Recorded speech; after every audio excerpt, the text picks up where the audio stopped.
Welcome back. Now, Rwanda over the weekend continued to mark the 23rd annual commemoration of the genocide in that country. Hamada Elrasam is in Kigali. The Rwandan government organizes this yearly event for everyone in the country to honor the loved ones who were lost during the genocide. An estimated 800,000 people were killed in Rwanda during those 100 days in 1994.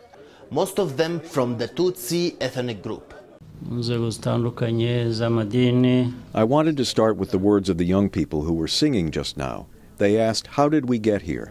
I think you have heard this. How we got here is not a question you can answer right now or answer in the short term, but it's a question that we eventually have to answer. It has been 23 years since the genocide. A whole generation has been born since then. Those who lived through the genocide complained that young people don't show the proper respect. Taking selfies at memorial sites has led to controversy.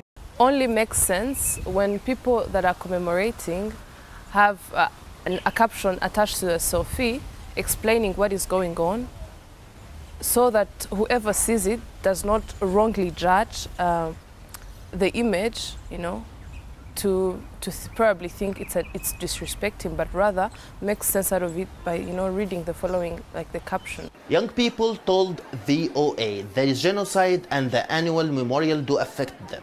A lot of people have suffered during the genocide and in different ways, and it has affected their life very much. So having them around you, having them as your parents, having them as your friends and people you work with, really puts you into that zone where you don't know how to act towards them, you don't know what to say to them, but then you need to be there because you're like the next generation, you are like the one that is supposed to be bringing hope to them. President Kagame emphasized that the unity and reconciliation of the country are the work of all Rwandans, including future generations. Hamada Elrasam for VOA News, Kigali. Well, Rwandans in the diaspora are also marking the 23rd commemoration of the 1994 genocide. VOA's Central Africa reporter Eddie Rwema was at one such event in Washington and joins me now to tell us more about it. Every year we kind of get this chance again to revisit the terrible happening of 1994.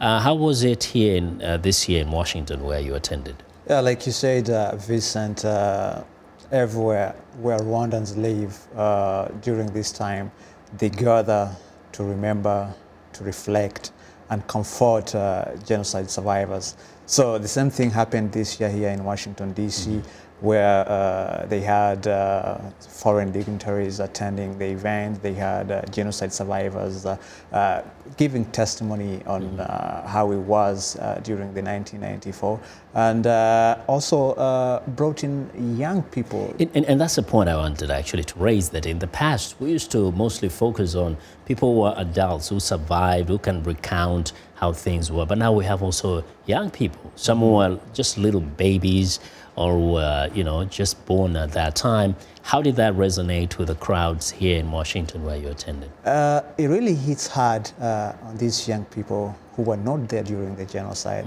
who are now becoming adults and trying to figure out what really went wrong. Yeah. For example, they had Rwandan students who attend Texas Christian University. Yeah. They were there, 10 of them, each holding a candle, reflecting 100,000 people who make 1 million Rwandans who perished during the genocide. So to them, it's a moment to ask questions. They want to know.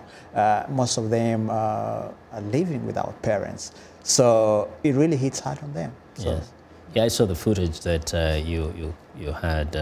Unfortunately, I don't see it on screen, but people are brought to tears from an account of one young person who's only 5 years then, but he kind of remembers the events from that time. Yeah, this is a young man called Marcel Mutsindashaka.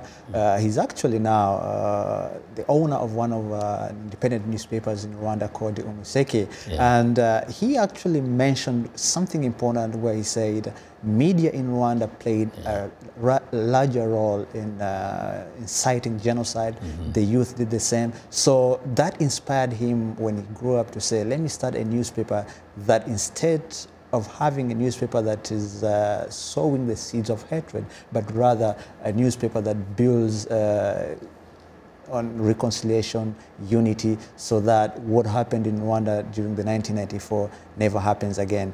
The other thing that was said or was discussed during the commemoration was the need to fight genocide deniers. They emphasized that. They actually asked senior government officials, especially the one representing the United States government here, to help prohibit or stop those people who try to minimize what happened and say there was no genocide. The genocide. Anyway. And most of them here use the First Amendment as a reason to express the statement. Anyway, we hope and pray that there will never be such an event again of mass killings, but every year we'll remember in order for people to remind themselves never ever to go back there. Thanks a lot, Eddie, for your coverage and also for joining us to share with us there.